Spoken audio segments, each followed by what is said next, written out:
প্রিয় শিক্ষার্থীবৃন্দ, তোমরা সবাই কেমন আছো? আশা করি আল্লাহর রহমতে তোমরা সবাই ভালো আছো।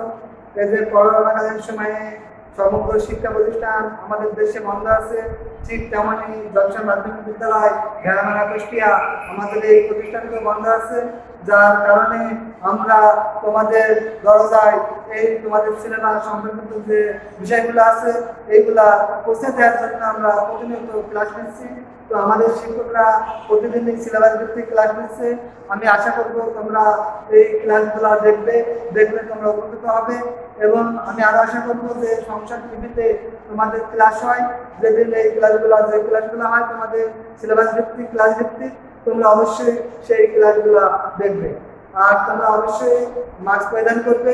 তো আজকে আমি যে বিষয়টি আলোচনা করব, আমি গতদিন যে ক্লাসটি নিয়েছিলাম সেটি ভাষা সম্পর্কিত ক্লাস প্রথম পর্ব। আজকে আমি ভাষা সম্পর্কিত একটি ক্লাস নেব, এটা হচ্ছে দ্বিতীয় পর্ব। ভাষার কোন পর্ব? দ্বিতীয় পর্ব। তো প্রিয় শিক্ষার্থীবৃন্দ, আজকে যে দ্বিতীয় পর্ব থাকবে সেটি হচ্ছে উৎস অনুসারে ভাষা শ্রেণীবিভাগ। কি থাকবে? উৎস অনুসারে ভাষা শ্রেণীবিভাগ। উৎস অনুসারে ভাষা শ্রেণী বিভাগ।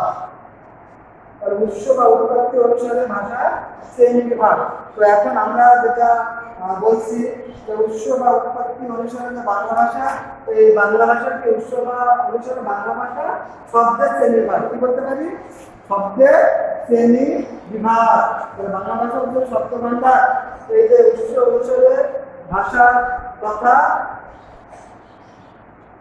উৎস অনুসারে শব্দের শ্রেণী বিভাগ, শব্দের শ্রেণী বিভাগ।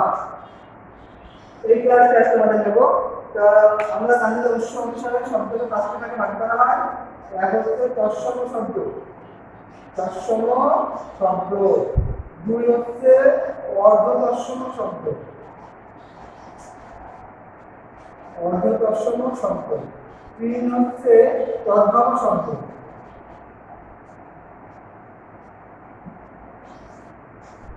4 হচ্ছে দেশি শব্দ।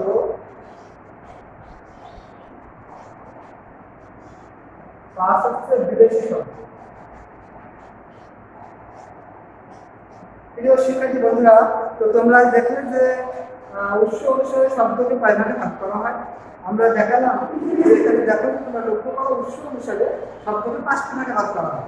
সেটি হচ্ছে তৎসম শব্দ, অর্ধ তৎসম শব্দ, তদ্ভব শব্দ, দেশি শব্দ এবং বিদেশি শব্দ।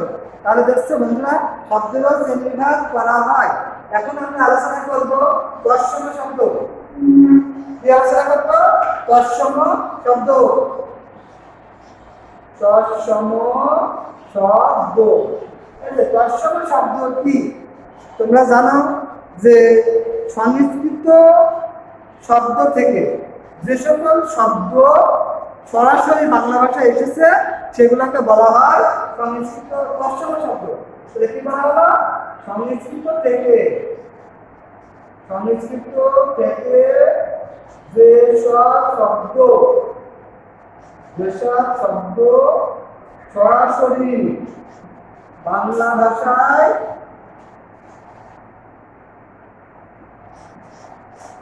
এসেছে সেগুলি তৎসম শব্দ। সেগুলি কোন শব্দ? তৎসম শব্দ। তো এখন একটা বিষয় লক্ষ্য রাখো, তৎসম।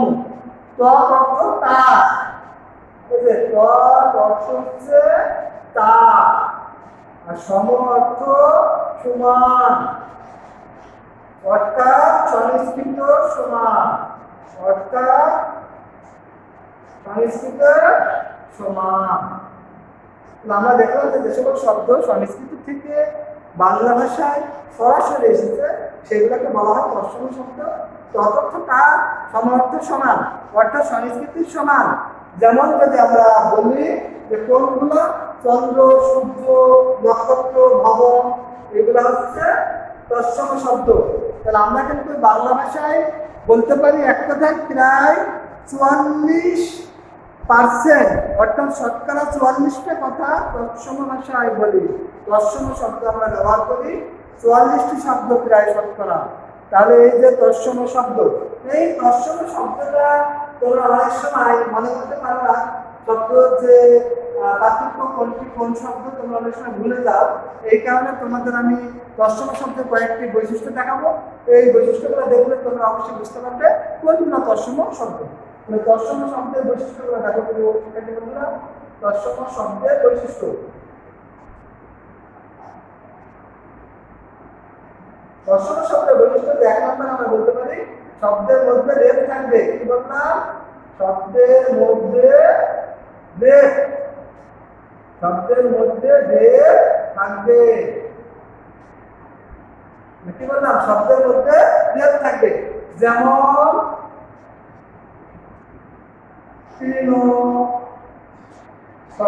কর্ম, বর্ণ ইত্যাদি। 2 নম্বর যদি আমরা দেখি শব্দের মধ্যে বিকার, শব্দের মধ্যে কি থাকবে? বিকার থাকবে। যেমন তৃণ, ঈশ্বর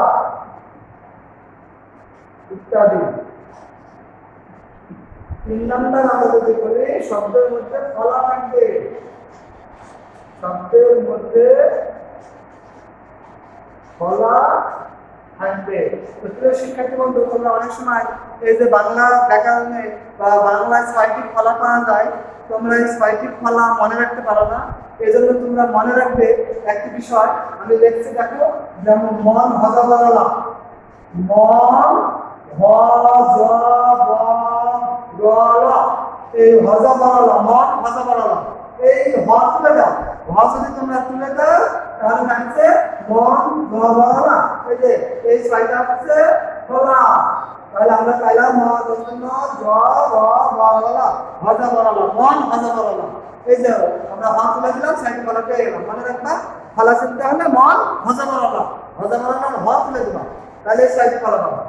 এইবার আমরা 4 নম্বরে যেটা দেখবো নত বিধান এবং শতবিধান নিয়ম মেনে চলবে। নত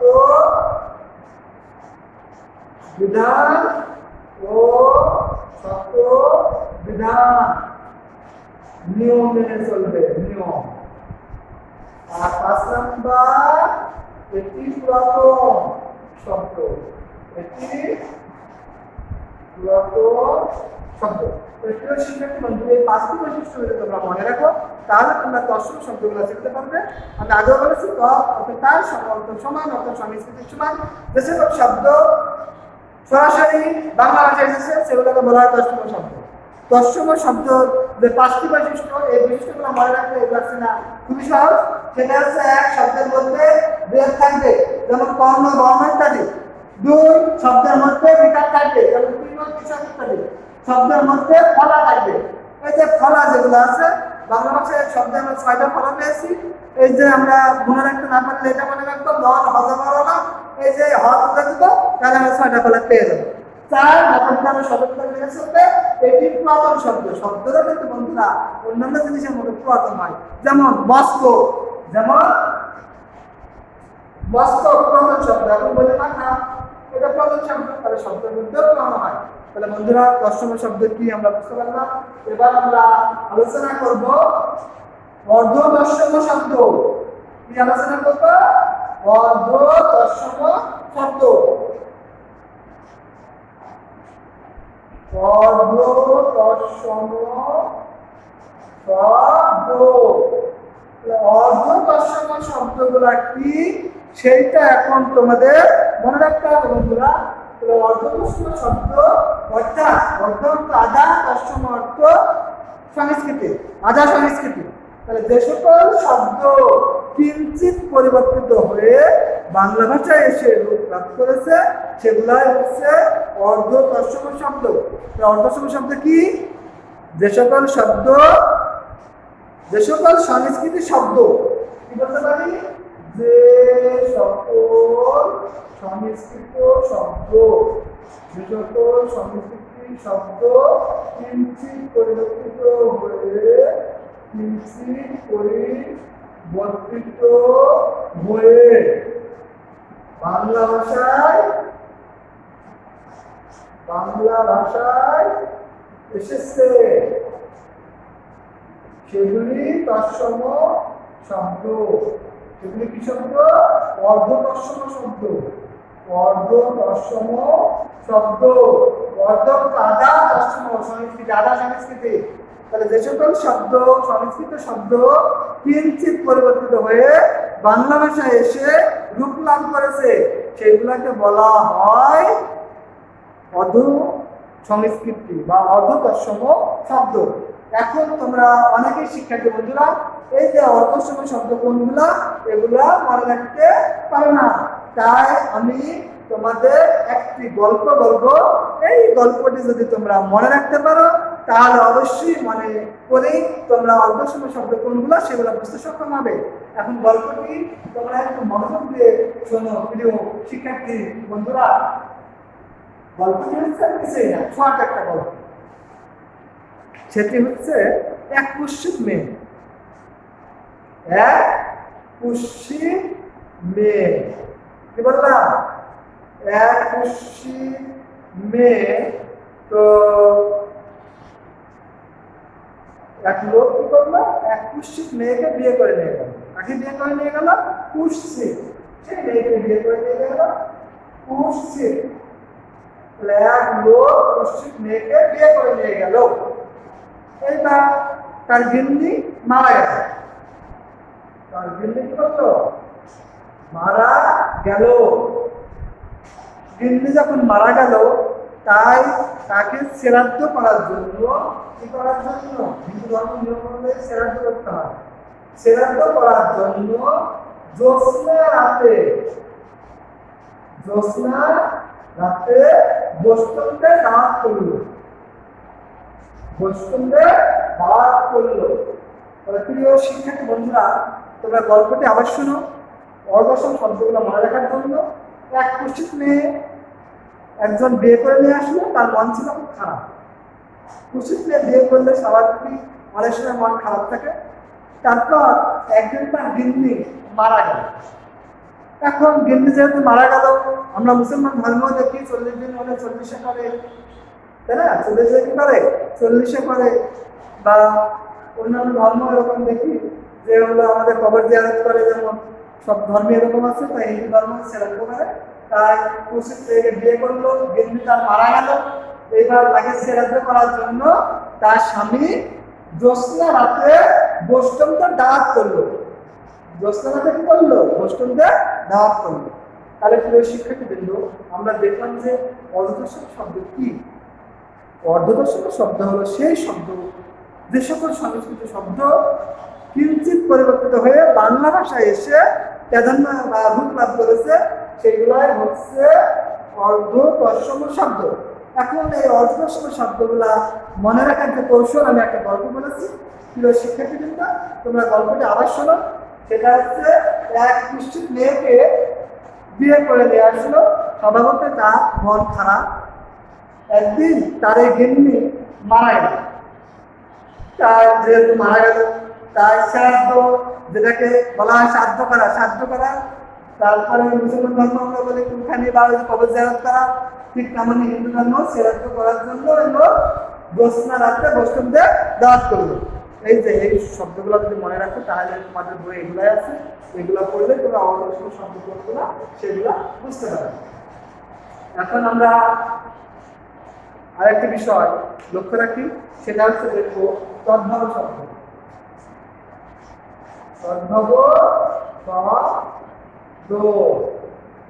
তদ্ভব শব্দ আর কি সেটা কিন্তু বলতে হবে। তদ্ভব শব্দ আর একটা নাম আসছে হাড়ি বাংলা শব্দ। কি বলা হয়? হাড়ি বাংলা শব্দ। তাহলে আমরা শিক্ষার্থীবৃন্দ তদ্ভব যে শব্দগুলো আছে সেগুলো কিন্তু এই শব্দের মূল কিন্তু সংস্কৃতিতে পাওয়া যায়। এই শব্দগুলোর মূল কোথায় পাওয়া যায়? সংস্কৃতিতে পাওয়া যায়। কিন্তু ভাষার বিবর্তনের সময়ের কালে ধারাবাহিকতায় এই ভাষাগুলা প্র্যাকটিসের মাধ্যমে বাংলা ভাষায় এসে রূপ লাভ করেছে, তাই এগুলাকে বলা হয় তদ্ভব শব্দ। এর অপর আরেকটি নাম আছে, সেটি হচ্ছে খাঁটি বাংলা শব্দ। তাহলে আমরা এর মূল পাচ্ছি কোথায়? সংস্কৃত শব্দে। এর মূল পাচ্ছি আমরা সংস্কৃত শব্দে। তারপরে এটা প্র্যাকটিসের মাধ্যমে বাংলা ভাষায় রূপ লাভ করেছে। এইগুলো হচ্ছে তদ্ভব শব্দ। যেমন যদি আমরা বলি চর্মকার, এটাকে আমরা বলতে পারি প্র্যাকটিসে ছিল হচ্ছে চন্দ্রহার, আর এই তদ্ভবে আসলো চামার। ঠিক তেমনই আমরা বলতে পারি কর্মকার, এখানে এসে কর্মহার, আর তদ্ভবে এসেছে হলো কামার। ঠিক তেমনই আমরা হার, এখানে হয়েছিল অন্ত, এখানে হয়েছে হলো হস্ত। সংস্কৃত ছিল হস্ত, তারপরে হতো, তারপরে হলো হার। এই যে সংস্কৃতি মূল পাওয়া যায়, যেগুলা প্র্যাকটিসের মাধ্যমে সময়ের বিবর্তন ধারায় এগুলা বাংলা ভাষায় সবুজ লাভ করেছে।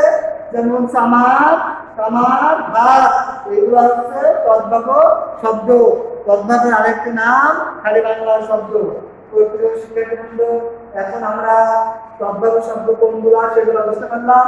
তদ্ভব শব্দ হচ্ছে যেই শব্দ যেগুলা সংস্কৃতিতে মূল পাওয়া যায়, এইগুলা প্র্যাকটিসের মাধ্যমে সময়ের বিবর্তনে কালের উপযোগিতে এইটা বাংলা ভাষায় এসে যে রূপটা লাভ করেছে সেইগুলা হচ্ছে তদ্ভব শব্দ।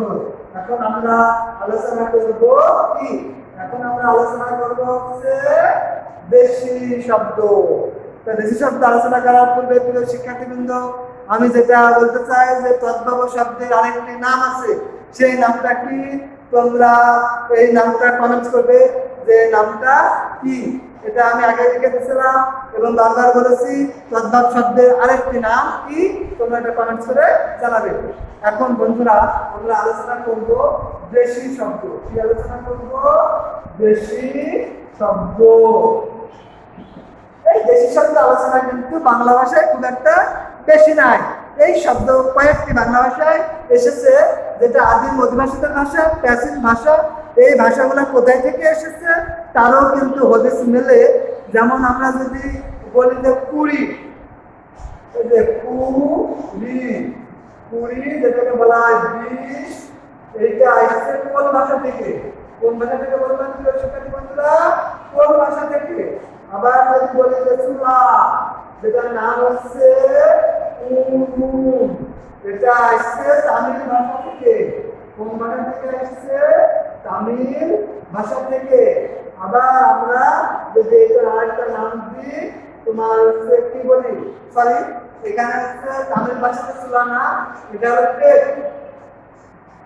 বা উদা, এটা আসছে হলো তামিল ভাষা থেকে।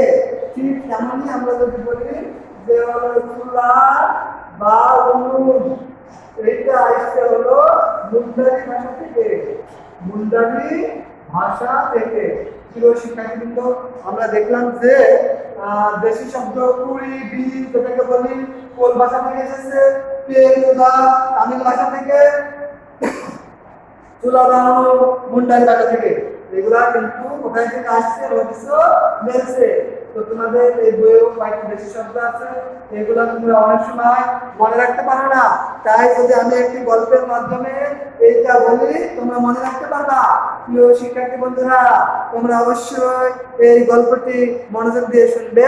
শোনো, 20 বছরের এক মেয়ে, কয় বছরের মেয়ে? 20 বছরের। 20 বছরের মেয়ে, তার বর বিয়ে প্রয়োজন হলো। তার বর তাকে টোপর মাথায় দিয়া বিয়ে করতে আসলো। 20 বছরের মেয়ে, বর টোপর মাথা দিয়া করতে আসলো, বিয়ে করতে আসলো। টোপর মাথা দিয়া বিয়ে করতে আসলো।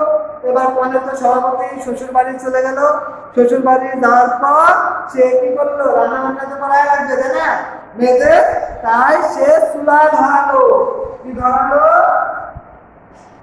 চুলা ধরালো। এই যে চুলা ধরালো, তার শাশুড়ি আবার তাকে ঢেকি দিয়ে ছাটা, ঢেকি দিয়ে ছাটা আর কুলা দিয়ে ঝাড়া চাউল দিল। ঢেকি দ্বারা ছাটা, কুলা দিয়ে ঝাড়া চাউল দিল। তারপর সে কি করলো? রান্না করলো। আমার প্রিয় বন্ধুরা, গল্পটা আবার বলি। 20 বছরের মেয়ে, তার বর কোপর মাথা দিয়া তাকে বিয়ে করে নিয়ে গেল। যেহেতু বাঙালিদের রীতি অনুযায়ী শ্বশুর বাড়ি গিয়ে কি করতে হবে? মেয়েদের চুলা ধরাতে হবে। তাই সে চুলা ধরালো, আর তার শাশুড়ি তাকে ঢেকি দ্বারা ছাটা, কুলা দিয়ে ঝাড়া এই চাউল দিল। তারপর সে রান্না করলো। এটুকু যদি মনে রাখো তাহলে বুঝতে পারবা যে এই শব্দগুলো হচ্ছে আমাদের কোন শব্দ? দেশি শব্দ। এগুলো হচ্ছে দেশি শব্দ। এইবার তো কনের পালা এলো, এবার আসলো বরের পালা। বর আমার কি করছে দেখো, যে যেহেতু বিয়ে করেছে তাই তাকে ব্যবসা করতে হবে, তাই না? বউকে খেতে দেওয়া লাগবে, ভরণ পোষণ করতে হবে। তো এখন বর গেল গঞ্জে। কোথায় গেল? গঞ্জ। বর গেল গঞ্জে। গঞ্জে গিয়ে চিন্তা করলো সে কিসের ব্যবসা করবে? চোঙ্গার ব্যবসা করবে। চোঙ্গা। গঞ্জে গিয়ে চোঙ্গা ব্যবসা করবে। চোঙ্গা ব্যবসা করার সিদ্ধান্ত নিল। তারপর সে কি করলো দেখো, যে চোঙ্গা ব্যবসা করতে গিয়ে সে তোমার কি করলো? ডাব নিয়ে আসলো তার বউয়ের জন্য। তার বউ তার কাছ থেকে ডাব খেতে চাইছিল, তাই সে কি করলো? যে ডাব নিয়ে আসলো। তারপর তার বউ পেট ভরে খেলো। কি করে খেলো? পেট ভরে খেলো। প্রিয় শিক্ষার্থী বন্ধুরা, তোমরা এই শব্দগুলো মনে রাখতে পারো না, তাই আমি একটি গল্প তোমাদের বললাম। আমাদের বইয়ে নাই যে আমরা কিভাবে এই শব্দগুলো মনে রাখবো। এখানে যে আমরা শব্দগুলো পাচ্ছি, এমনি পড়লে সাধারণত তোমাদের মনে থাকে না। আমরা ক্লাসে এটা লক্ষ্য করি। তাই তোমাদের গল্পটি আরেকবার বলি। দেখো বন্ধুরা, যে দেশি শব্দ কোনগুলা? 20 বছরের মেয়ে, বর তাকে টোপর মাথায় বিয়ে করে নিয়ে গেল। তারপর স্বভাবতই সেই কনে শ্বশুর বাড়ি গিয়ে কি করলো? চুলা ধরালো। তার শাশুড়ি তাকে ঢেকি দ্বারা ছাটা আর কুলা দিয়ে ঝাড়া, তাকে চাউল দিল। সেই চাউল রান্না করলো, ভাত রান্না করলো। এবার তার বর এগুলা খেলো, এবং যেহেতু বিয়ে করেছে তাই সে ব্যবসা করার সিদ্ধান্ত নিল। ব্যবসা করার সিদ্ধান্ত নিয়ে সে কি করলো? সে গঞ্জে গেল ব্যবসা করার উদ্দেশ্যে। গঞ্জে গিয়ে সে প্ল্যান করলো চোঙ্গার ব্যবসা করবে। কিসের ব্যবসা করবে? চোঙ্গার ব্যবসা করবে। তারপর তার বউ তার কাছ থেকে আবার ডাব খেতে চেয়েছিল, তাই সে ডাব কিনে নিয়ে আসলো। তার বউ পেট ভরে খেলো। প্রিয় শিক্ষার্থী বন্ধুরা, তোমরা যদি এই শব্দগুলা মনে রাখতে পারো গল্পের মাধ্যমে বা যে কোনো উপায়ে, তাহলে তোমরা বুঝতে পারবে এগুলা দেশি শব্দ। তো আমরা আরেকটি পাচ্ছি হলো বিদেশি শব্দ। কি পাচ্ছি বন্ধুরা? বিদেশি শব্দ। তো তোমরা জানো যে আমাদের দেশে বিদেশিদের আগমন ঘটছে সেই মধ্যযুগ তথা প্রাচীন যুগ থেকে শুরু করে। এই যে ব্যবসার জন্য আমাদের দেশে আসছে, এর আগে ওই 1204 সালে ইত্তরউদ্দিন মোহাম্মদ বিন মুক্তার খলজি উনি এদেশে এসে শাসনভার বহন করে। তারপরে ফার্সি ভাষা, আরবি ভাষা, উর্দু ভাষা এগুলা প্রচলন করতে পর্যায়ক্রমে পর্তুগিজরা এদেশে আসে, ইংরেজরা এদেশে ব্যবসা করতে আসে। এমনকি ব্যবসা করতে এসে তারা আবার এদেশের শাসন ক্ষমতায় আসে। তারা ইংরেজি শব্দ এখানে অনেক ব্যবহার করে গেছে। ঠিক তেমনি পড়াশোনা এদেশে আসে, চাইনারা আসে চীনা ভাষায়, এবং আরবিয়ারা আসে আরবি ভাষা, উর্দু, জাপানি এদেশে এসে তারা তাদের ভাষার প্রয়োগ দেখা গেছে। তো প্রিয় শিক্ষার্থী বন্ধুরা, তোমরা পরবর্তী ক্লাসে আমরা এই শব্দ সম্পর্কে বিস্তারিত আলোচনা করব। তোমরা দেখবে যে বিদেশি যে শব্দগুলো আছে, আরবি শব্দ, এক ধর্ম সংক্রান্ত শব্দ, প্রশাসনিক ও সাংস্কৃতিক শব্দ, ধর্ম সংক্রান্ত শব্দ, আল্লাহ, ইসলাম, ইমান, নজরুল, কোরবানি ইত্যাদি, প্রশাসনিক শব্দ, আদালত, আলেম, ইনসাফ। আবার ফার্সি শব্দ আমরা দেখি ধর্ম সংক্রান্ত, কোদা, গুনা, গজব, নামাজ। আবার প্রশাসনিক অর্থে দেখি কারখানা, চশমা, জবানবন্দি, তারিখ। আবার বিবিধ শব্দ, আদমি, আমদানি, জামাত। ইংরেজি শব্দ আমরা পাই ইউনিভার্সিটি, ইউনিয়ন, কলেজ। আবার আমরা দেখি যে অফিস, স্কুল, বাক্স।